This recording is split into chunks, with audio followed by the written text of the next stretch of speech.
지난주하고 오늘하고 분탄점이 하나가 있는데요.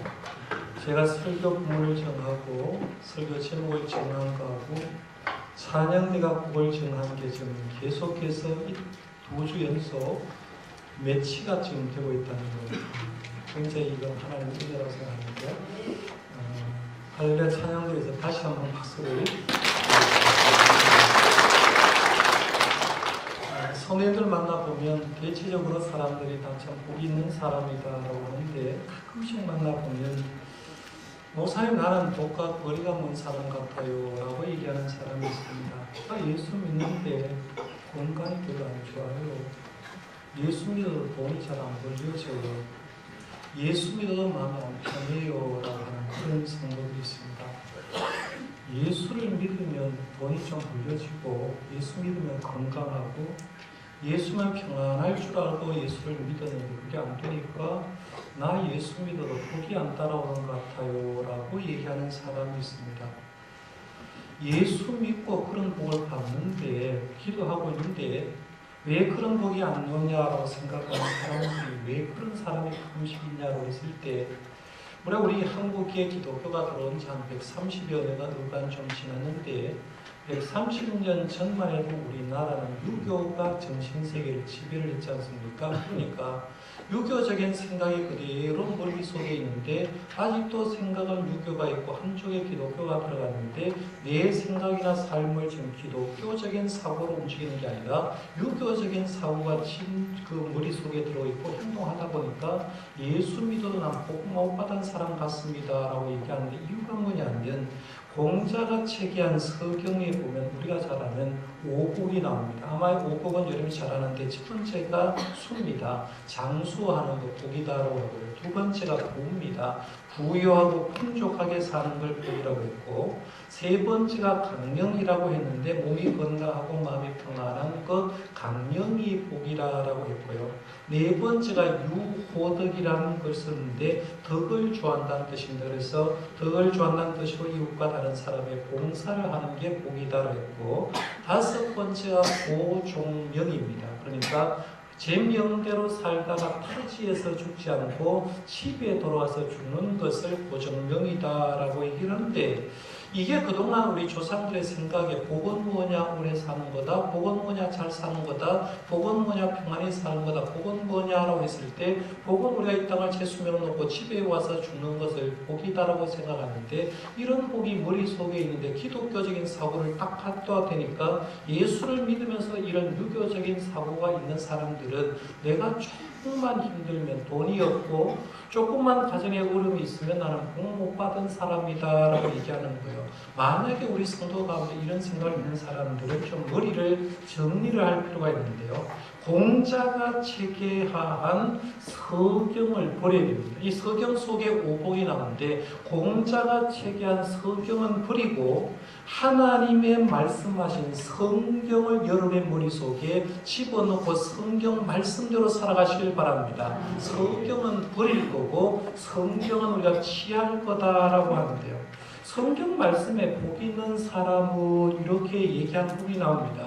오늘 우리 할렐루야 찬양대가 찬양을 이미 들었기 때문에 충분히 했는데요. 시편 1편 말씀은 시편 150편을 이어는 열쇠와 같은 구절인데, 시편 1편 1절에서 2절에 이렇게 말합니다. 복 있는 사람은 악인들의 꾀를 따르지 아니하며 죄인들의 길에 서지 아니하며 오만한 자들의 자리에 앉지 아니하고 오직 여호와의 율법을 즐거워하여 그의 율법을 주야로 묵상하는 자도다 하면서, 시편을 열면 첫 번째 얘기하는 게 복 있는 사람은 이런 사람이다 라고 얘기를 합니다. 그래서 복 있는 사람이 땅에 형통한다, 복 있는 사람이 이런 축복이 주어진다라고 하는데, 1편 1절과 2절 말씀에 보면 복 있는 사람을 두 가지로 정의합니다. 첫 번째는 복 있는 사람은 범죄하지 않는 사람이 복 있는 사람이다 라고 얘기합니다. 1절 말씀 보십시오.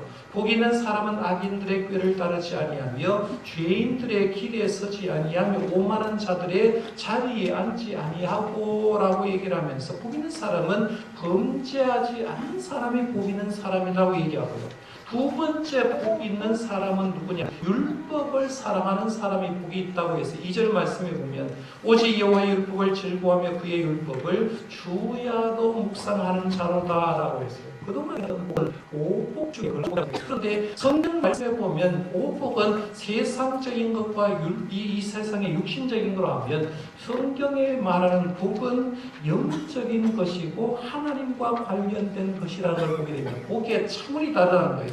시편 1편에서 범죄하지 않은 자가 복을 얘기했는데 이 복의 연장으로 오늘 본문 말씀에 보면 또 복을 얘기하는데 조금 더 들어가서 이렇게 정의합니다. 복은 뭐냐면 죄를 지어도 용서받은 자를 복받은 사람이라고 얘기한다는 거예요. 시편 말씀은 복 있는 사람은 이렇게 시작하는데 시편 32편 말씀에 들어가 보니까 죄를 지어도 용서받은 사람이 진짜 복 있는 사람이라는 거예요. 오늘 보면 시편 32편 1절 말씀 2절 말씀 같이 한번 읽어볼까요? 시작. 허물의 사함을 받고 자신의 죄가 가려진 자는 복이 있도다.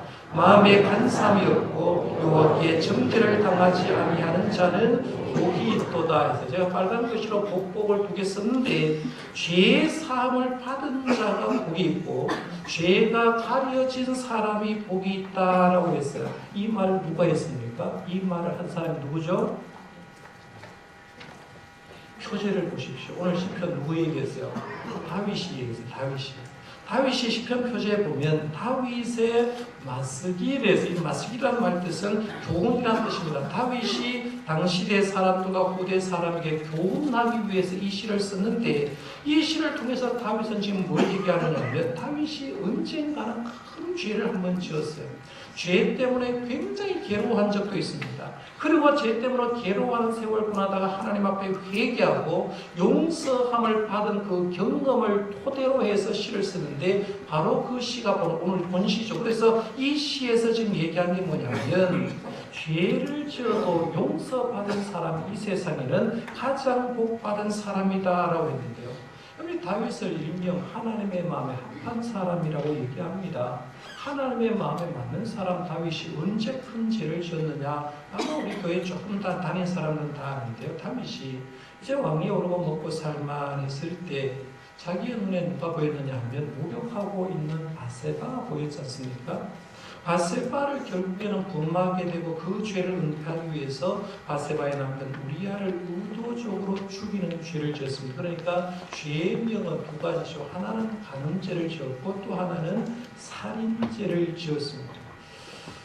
사실은 우리 문화에서는 큰 죄입니다. 간음죄, 살인죄는 큰 죄인데 이걸 이 3,000년 전으로 내려가 보는 거예요. 3,000년 전에 한 나라의 왕이 한 여자를 취하고 그리고 한 사람 죽인 게 과연 죄가 되냐라고 했을 때는 물표를 달게 됩니다. 왜냐하면 지금 우리나라도 우리가 똑같이 지금 살고 있는데 재산이 26만 원이가 남았다는 그 사람 보십시오. 군부 독재를 할 때 사람 목숨 하나를 파리 목숨처럼 얼마나 많이 죽였습니까? 그렇게 죽이고도 지금도 살고 있는 것을 보게 되는데 지금부터 3,000년 전만 내려가도 왕이 어떤 한 여자를 마음에 드는 여자를 취하고 한 사람을 죽인 것 사실은 별 문제가 아니었을 때라는 거죠. 그때 왕이 이런 일을 해도 아무도 나왔어요. 요즘 말로 하면 데모한 사람 없고 왕이 어떻게 그런 일을 하느냐라고 안티를 거는 사람이 없었다는 얘기입니다. 그러니까 다윗이 바세바를 공하고 우리를 죽인 다음에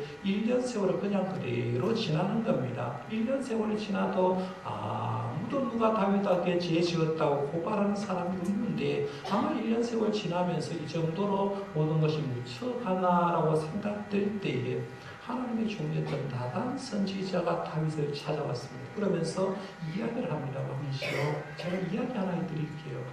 어느 마을에 가니까 부잣집 한 집하고 가난한 집 한 집이 두 집이 살고 있는데 부잣집은 엄청 부자라서 소도 많고 양도 굉장히 많은 집이었습니다. 그 옆에 굉장히 가난한 집에 한 분 있는데 이 굉장히 가집은 재산이라고는 어린 양 한 마리밖에 없었어요. 어린 양 한 마리밖에 없는데 이 어린 양이 요즘 말로 하면 애완견을 데리고 있듯이 같이 자고 이 애완양을 자기 딸처럼 키우고 있는 그런 집이 있었습니다. 이 두 마을에 지나가는 행인이 부잣집에 들렸는데 유대 사람 지나가는 행위를 대접해야 축복받는다고 생각했기 때문에 부잣집의 사람이 이 행위를 대접했는데 대접하려고 딱 보니까 자기 집에 그 많던 소와 양을 잡기는 아까우니까 한 마리밖에 없는 어린 양이 있는 그 집의 양을 빼앗아서 행인을 대접했습니다 라고 이야기를 해주는 이야기를 들었던 다윗 왕이 화를 벌컥 냅니다. 그 부자 마땅히 죽여야 된다라고 얘기하면서 그리고 율법에 있는 대로 양 한 마리를 죽였으니까 4마리로 갚아라라고 이렇게 얘기를 합니다. 화를 딱 내고 있는데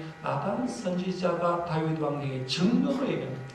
당신이 그 사람, 당신이 바로 그 부자와 같은 사람입니다라고 얘기를 하는 겁니다. 바세바를 범하고 우리아를 죽인 한 후에 1년 동안 아무 일이 없었는데 드디어 죄가 공개적으로 주님의 종 앞에 드러나는 순간에 있습니다. 당신이 바로 그 사람입니다라고 얘기했습니다. 다윗은 나단 선지자로 통해서 죽을 죄인에게 딱 드러나는 순간에 사무엘하 12장 13절에 보니까 내가 여호와께 범죄하였노라라고 말하면서 그 순간 무릎 꿇고 자기의 죄를 고백하게 되고 죄를 고백하니까 나단 선지자에 이어서 용서를 선언하는데 여호와께서도 당신의 죄를 사하셨나니 당신이 죽지 아니하겠습니다라고 얘기하는 거예요. 사무엘하 12장은 다윗의 관점에서 기록했기 때문에 회개의 내용은 잘 나오지 않습니다. 그저 내가 여호와께 죄를 범하였노라고 간단하게 기록했는데 이 다윗이 회개를 할 때 이렇게 간단하게 한 건 아니에요. 왜냐하면 다윗이 나단 선지자의 책망을 받고 회개를 하는데 철저하게 회개를 합니다. 그 철저한 회개가 어디 나오느냐 하면 시편에 2편이 나옵니다. 이건 2편이 쌍벽으로 나오는데요. 한 시편은 시편 51편입니다. 시편 51편. 또 한 편은 시편 32편입니다. 그러니까 시편 51편은 참회시의 대표시라고 얘기합니다. 그러니까 성경 말씀으로서 우리가 죄인이 하나님 앞에서 참회하고 잘못된 세력 영을 달라고 기도하는 내용이 시편 51편에 나오는데 유명합니다. 시편 51편을 모르는 사람은 사실은 다윗을 잘 모른다고 할 정도로 시편은 굉장히 51편 유명한 참회시고요. 오늘 보면 32편도 역시 한 짝에 이루는 텐데 시편 51편과 32편의 차이를 얘기하면 시편 51편은 참회에 중점을 둡니다. 하나님 내가 죄인입니다 하는 것에 중점을 두고 있고 오늘 시편 32편은 회개를 한 다음에 하나님께 용서함을 받고 용서함을 받은 그 기쁨을 표현하는 시가 오늘 보면 시편 32편이라고 얘기할 수 있어요. 사건은 똑같은 사건입니다. 나단 선지자로 통해서 죄를 책망받고 하나님께 회개한 시편이 시편 51편이고 회개하고 나서 얻는 기쁨을 표현한 시가 시편 32편이라고 볼 수 있는데요. 이걸 알게 되면 오늘 본문 말씀의 내용이 눈에 들어올 겁니다. 그러면 3절 4절 한번 가보겠습니다. 3절 4절에 보면 내가 입을 열지 아니할 때 종일 신음함으로 내 뼈가 쇠하였도다. 주의 손이 주야로 나를 누르시오니 내 진액이 빠져서 여름 가뭄에 마름같이 되었나이다 했는데 다윗은 회개하지 않고 1년 어간 지났거든요. 1년 어간 살았는데 다윗이 회개하지 않고 1년 어간 살 때 그렇게 행복하지 않았다는 거예요. 그때 마음을 얘기할 때 내가 입을 열지 않을 때 종일 신음했다. 주의 손이 주야로 나를 눌렸다. 그러면서 내 진액이 빠져서 여름 가뭄에 마름같이 되었다라고 하는데 회개하지 않은 내 심령이 죄를 가지고 있으니까 너무너무 괴로웠는데 마치 여름에 여름 장마가 지지 않고 비가 오지 않으면 논바닥이 쩍쩍 갈라지잖아요. 그런 마음같이 되었다는 거예요. 마치 독약을 내가 마셨어요. 독약을 딱 마시고 나면 속에 있는 위장이 어떻게 될 것 같습니까? 위장이 통증으로 돼서 힘들 수밖에 없잖아요. 그런 마음처럼 내가 너무 괴로웠다라는 거예요. 그 다음에 5절 말씀 보십시오. 내가 이르기를 내 허물을 여호와께 자복하리라 하고 주께 내 죄를 아뢰고 내 죄악을 숨기지 아니하였더니 곧 주께서 내 죄악을 사하셨나이다 라고 말하면서 나단 선지자로 통해서 죄를 책망받고 죄로 통해서 너무너무 괴로웠는데 책망받은 다음에 회개했더니만 하나님께서 뭐 했다고 했어요? 하나님께서 주께서 내 죄악을 사해 주셨다라고 얘기합니다. 하나님 앞에 회개하니까 주님 날 용서해 주더라는 거예요. 오늘 본문을 보면서 제가 단어 하나를 좀 정리하고 다시 들어가려고 하는데요. 4절 말씀 끝에도 셀라가 나오고요. 5절 말씀도 셀라가 끝에 갈로 열고 닫고 셀라 있고 7절 말씀 끝에도 셀라라고 얘기했어요. 제가 성경 본독하면서 셀라라는 말을 안 했고 제가 오늘 말씀을 인용하면서 셀라라는 말을 안 해서 교회 처음 나온 사람은 목사님 성경에 셀라가 써졌는데 왜 셀라 말 안 해요? 라고 하는 사람이 있을 것 같아서 좀 설명을 하려고 하는데요. 셀라의 뜻은 정확하게는 모르지만 셀라는 지금까지 연구한 결과는 음악 용어라고 생각합니다. 음악 용어인데 음악 용어 가운데 지시어로서 어떤 뜻을 가지고 있느냐 하면 높이라는 뜻이 있어요. 높이라라는 그런 뜻이 있어요. 또 하나는 중시하라라는 그런 뜻이 있습니다. 예를 들면 노래를 부르는 사람은 이 부분이 딱 보면 그 다음 부분도 소리를 높여서 부르는 거예요. 악기를 연주한 사람은 이 부분이 오면 악기를 조금 더 높여 부르는 그런 뜻도 있고요. 그 다음에는 노래하는 사람이 악기가 연주되는 동안 잠시 중지를 하라는 그런 뜻도 있습니다. 그러니까 우리 시편 말씀을 통해서 셀라가 나오면 성도들은 이랬으면 좋겠어요.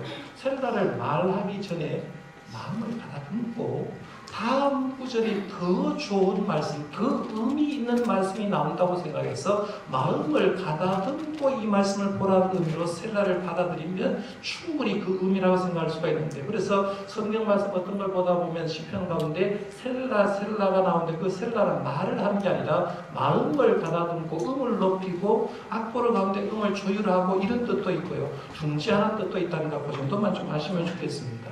자, 본문 가운데 그러면 셀라 세 개를 지나서요. 8절 말씀 한번 보겠습니다. 제 중요한 말이 계속 이어진다는 말입니다. 8절에 보면 내가 내 갈 길을 가르쳐 보이시고 너를 주목하여 훈계하리다 했어요. 하나님은 회개하는 자를 그냥 놔둔 게 아니라 갈 길을 가르쳐 주시고 바르게 살도록 훈계해 주신다고 했습니다. 그 다음에 마지막 10절 11절입니다. 악인들에게는 많은 슬픔이 있으나 너를 신뢰하는 자에게는 인자심이 두루리로다. 너희 의인들아 여호와를 기뻐하며 즐거워할지어다. 마음이 정직한 너희들아 다 즐거이 외칠지어다 라고 하는데 죄의 용서를 받은 사람 하나님들이 이렇게 불러줬죠. 의인들아 죄를 용서받고 의인들아라고 하는데 의인이라고 인정받는 사람들 다음 뭘로 하느냐면 하나를 구원해준 하나님을 찬양하면서 살게 된다. 이 얘기입니다. 이게 오늘 본문 말씀의 내용입니다. 그러면 오늘 본문에서 죄의 문제를 우리의 문제를 한번 가져와서 생각해 보려고 하는데요. 이 세상에 사는 사람들이 죄인이냐 아니냐 물었을 때 이 세상에 존재하는 모든 사람은 죄인이라고 얘기합니다. 성경은 이 세상에 존재하는 사람 두 가지 죄를 짓고 있는데 하나는 스스로 지은 자범죄가 있고요. 아담 때부터 가지고 온 원죄를 가지고 있다라고 얘기합니다. 그러니까 아담의 범죄로 인해서 이 세상에 태어난 모든 사람에게는 원죄를 가지고 있다는 거죠. 원죄를 가지고 있는 걸 제일 알려고 하면 유치원에 한번 가시는 것 같아요. 3살, 4살, 5살, 6살 집에서 엄마 아빠 사랑만 받고 살잖아요. 교회 오면 이쁘다 소리만 듣지 않습니까? 그러면 우리 생각에 3살, 4살, 5살, 6살 애들은 그때는 아직도 세상에 때가 묻지 않았기 때문에 천사처럼 생각하지 않습니까? 그러니까 애들은 늘 웃으면서 남을 보면서 사람으로 대하고 이렇게 해서 천사처럼 보여야 되는데 3살, 4살, 5살, 6살 애도 유치원에 가면 싸울까요? 안 싸울까요? 싸웁니다. 선생님 말 들을까요? 듣지 않을까요? 안 들어요. 부모 말 잘 듣습니까? 안 듣습니까? 안 들어요. 희한하잖아요. 아직도 세상의 때가 묻지 않은 그들인데 왜 3살, 4살, 5살, 6살의 욕도 가르친 적도 없어요. 잘못하라고 얘기한 적도 없는데 그들은 왜 그렇게 사냐고 물었을 때 우리 사람들은 태어날 때부터 조상 아담이 가지고 있는 원죄를 가지고 있기 때문에 죄성을 가지고 있는 아이기 때문에 그렇게 행동한다는 보게 된다는 거예요. 그 원죄를 누가 해결해 주는가? 창세기 3장 15절 말씀에 보면 아담이 타락한 순간에 하나님이 이 타락한 인간을 구원할 비결을 창세기 3장 15절에 예언했는데 그게 뭐냐면 여자의 몸으로 태어나는 분을 통해서 메시아를 보내주고 그가 이 세상에는 죄를 구한다고 창세기 3장 15절에 예언을 하고 있습니다. 그 예언대로 예수님께서 이 땅에 내려와서 우리의 원죄 문제를 풀어주는 걸 보는데 우리가 죄의 문제를 꼭 언급하면 두 가지 성경 구절을 좀 알아야 할 필요가 있습니다. 하나는 이사야 53장 4절에서 6절 말씀입니다. 우리가 잘 아는 말씀인데요. 이 말씀 우리 같이 한번 읽어볼까요? 이 말씀 시작. 그는 실로 우리의 질고를 지고 우리의 슬픔을 담아입거늘 우리는 생각하기를 그는 징벌을 받아 하나님께 맞으며 고난을 당한다 하였노라. 그가 찔림은 우리의 허물 때문이요 그가 상함은 우리의 죄악 때문이라. 그가 징계를 받음으로 우리는 평화를 누리고 그가 채찍에 맞음으로 우리는 나음을 받았도다. 우리는 다 양 같아서 그를 행하여 각기 제 길로 갔거늘 여호와께서는 우리 모두의 죄악을 그에게 담당시키셨도다. 아멘. 예수님, 내가 죄를 지은 사람이기 때문에 내가 십자가를 지고 죽어야 될 그 자리에 예수님이 대신 매맞고 고난당하고 십자가 죽으심으로 통해서 우리의 죄를 사해 주었다라고 이사야 53장에 예언을 했고요. 또 한 구절을 소개하면 제가 여러 번 소개한 구절입니다만은 로마서 5장 말씀입니다. 로마서 5장 6절에서 11절 말씀도 굉장히 귀한 말씀이고 여러분이 로마서 5장 말씀을 보실 때 이 말씀 부분은 줄을 쳐 있으면 굉장히 좋은 말씀인데요. 역시 6절 말씀부터 11절 말씀을 같이 한번 읽습니다. 시작. 우리가 아직 연약할 때에 기약대로 그리스도께서 경건하지 않은 자를 위하여 죽으셨도다. 의인을 위하여 죽는 자가 쉽지 않고 선의를 위하여 용감히 죽는 자가 꼭 있거니와 우리가 아직 죄인 되었을 때 그리스도께서 우리를 위하여 죽으심으로 하나님께서 우리에 대한 자기의 사랑을 확증하셨느니라. 그러면 이제 우리가 그의 피로 말미암아 의롭다 하심을 받았으니 또 그로 말미암아 진노하심에서 구원을 받을 것이니 곧 우리가 원수 되었을 때 그의 아들의 죽으심으로 말미암아 하나님과 화목하게 되었은즉 화목하게 된 자로서는 더욱 그의 살아나심으로 말미암아 구원을 받을 것입니다. 그뿐 아니라 이제 우리로 화목하게 하신 우리 주 예수 그리스도로 말미암아 하나님 안에서 또한 즐거워하느니라. 여기 빨간 글씨만 한번 보십시다. 6절 말씀에 우리가 아직 연약할 때 예수님 우리 위해서 죽으셨다고 했고요. 그 다음에는 우리가 아직 죄인 되었을 때에 죽었다고 했거든요. 그 다음에 말씀해 보면 마지막에 우리가 원수 되었을 때에 예수님이 죽었다는 얘기죠. 쉽게 말하면 내가 죄인이었기 때문에 아무런 이런 사랑을 받을 자격이 없는데 날 구원해 주기 위해서 예수님이 십자가에 돌아가심으로 통해서 우리가 하나님과 화목되고 하나님의 자녀가 되었다라고 얘기하는 거예요. 예수님으로 인해서 우리 죄의 용서를 받았으니까 이런 복이 어딨냐 하는 거죠. 그런데 우리 예수 믿는 사람 예수 믿어도 건강이 안 좋아. 예수 믿어도 돈이 잘 안 벌려. 못 없는 사람 아직도 이렇게 생각하고 있다는 거예요.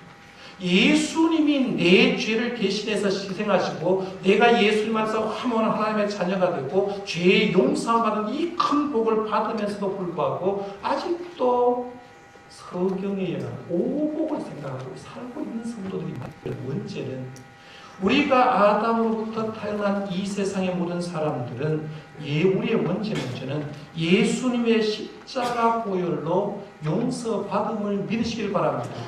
그리고 우리가 살아가면서 자범죄 성경 말씀 보면 회개 기도만 잘하면 우리의 죄를 용서받는다고 얘기를 했어요. 그러면 우리가 원죄 문제 자범죄를 해결함 받은 사람이 우리가 고백하는 게 뭐냐면 나는 어떤 존재냐라고 했을 때 나는 복 있는 사람이다. 이걸 깨달은 사람이 누구냐면 시편 1편 기자입니까? 시편 1편 기자가 딱 시작하는 게 복 있는 사람으로 악인의 길을 쫓지 않는 율법을 묵상하는 자가 이렇게 나오는 거예요. 이걸 시편 32편 다윗도 고백을 하는 거죠. 32편에 허물의 상을 받고 자신의 죄가 가려진 자는 뭐 있다고 했어요? 복이 있다라고 했어요. 이걸 깨달았던 사람이 또 누구냐면 신약의 사도 바울입니다. 사도 바울 로마서 4장 7절에서 8절 말씀에 오늘 보면 1절 2절을 그대로 인용합니다. 그러면서 예수 믿는 사람이 얼마나 복 있는 사람을 얘기하는데 로마서 4장 7절에서 8절 이렇게 말하죠. 불법의 사함을 받고 죄가 가리우심을 받는 사람은 복이 있고 주께서 그 죄를 인정하지 아니할 사람은 복이 있도다라고 얘기하면서 오늘 본문 1절 2절을 그대로 인용한 게 사도 바울이 로마서에 기록을 지금 남기고 있다는 거예요. 그러면 오늘 우리는 누구예요? 오늘 우리 모두는 이런 복을 받은 사람 아니냐는 거예요. 예수님의 십자가의 보혈로 원죄, 자범죄 해결되었죠. 예수님의 십자가로 인해서 하나님과 원수되었던 우리가 이제 하나님의 아들과 딸이 되었습니다. 예수님의 십자가로 지옥 갈 영혼이 천국 가게 된 사람이 우리예요. 예수님의 십자가로 인해서 원래는 죄인이었는데 의인으로 인정받은 사람이 우리예요. 그러면 우리는 복받은 사람인 줄 믿습니다. 이게 복받은 사람이죠. 초대교회 성도들은 이걸 알았거든요.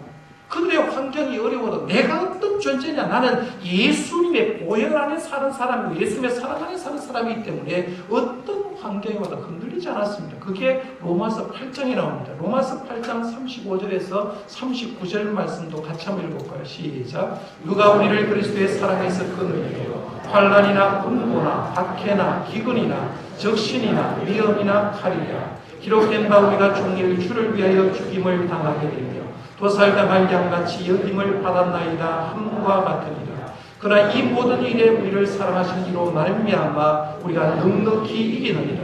내가 확신하노니 사망이나 생명이나 천사들이나 권세자들이나 현재일이나 장래일이나 능력이나 높음이나 기품이나 다른 어떤 피조물이라도 우리를 우리 주 그리스도 예수 안에 있는 하나님의 사랑에서 끊을 수 없으리라.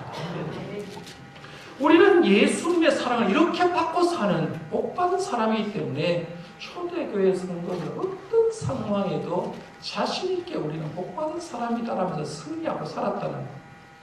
우리가 동시대에 사는 사람 가운데 한 사람을 소개하겠습니다. 선한 목자교회 유기성 목사님이 쓴 책에 나오는 얘기인데요.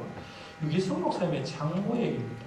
유기성 목사님 선한 목자교회 너무 잘 알고 계시는 우리 교단 목사님 아닙니다만 이 목사님 장인어른 교회 목사님이었다고 합니다. 종교교회 담임 목사님이었는데요. 자기 장인어른은 40대 젊은 나이에 담임 목사직을 감당하다가 간암에 걸려서 세상을 떠났다고 얘기합니다. 그러니까 당연히 이 목사님 자기 장인어른 얼굴 본 적이 없는 얘기고 들어서 얘기하는 거죠. 장인어른 목사님이 이제 간암에 걸려서 세상을 떠나고 장례식을 치렀습니다. 장례식을 다 치르고 나니까 교인들도 다 떠나고 이제 사택에 들어갔는데 그제야 사모님의 마음속에 와닿는 게 쟤 정말 나는 혼자구나 이런 생각이 했던 거죠. 슬픔과 외로움이 밀려오기 시작하는데 그때 장인어른이 남긴 자녀가 큰딸 큰딸이 하나 있고 이게 나중에 목사님의 부인에게 사모입니다. 막내가 초등학교 1학년인데 그 중간에 우리 4남매를 남기고 세상을 떠났다는 거예요. 4남매를 남겨두고 40대 중반에 목사님이 세상을 떠났으니까 이 사모님의 마음이 어떻겠습니까? 사택 비워줘야 되겠죠. 4남매 키우자니 막막하죠. 그동안 사모님만 감당했는데 자기 어떤 일을 해서 이 아이들을 키울까라고 생각하니까 답답한 거 하나도 해결된 게 없으니까 나갈 집도 살 방법도 아이를 키울 방법도 없어서 너무 힘들었다는 거예요. 앞으로 일을 생각하니까 두려움과 염려가 걷잡을 수 없이 몰려드는데 그때 교회 재정장로는 선영식 장로님이거든요. 재정장로님이었어요. 그런데 장로님 오셔서 뭘 줬느냐면 사모님 목사님 마지막 사리금하고요 퇴직금하고 장례식 치르면서 조의금 모아놓은 거 드립니다 라고 얘기하면서 이게 마지막 드리는 것입니다 라고 마지막 생활비입니다 주고 가더라고요.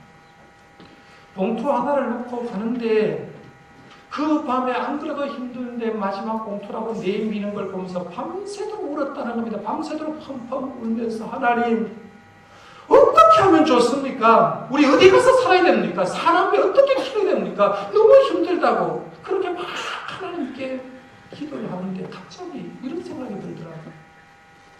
하나님이 우리 남편 목사님을 데려갈 때는 하나님께서 내 책임져 주는 건데 하나님이 내 4명의 아들 책임져 주기 때문에 하나님 내 남편 데려갔지 왜 하나님께서 살아계시는데 내 남편 데려갈 때 그 뒤 책임 안 질 거라고 생각하지 않는 거죠. 그래서 갑자기 그 속에 들어가는 게 뭐냐면 믿음이 들어가기 시작하다.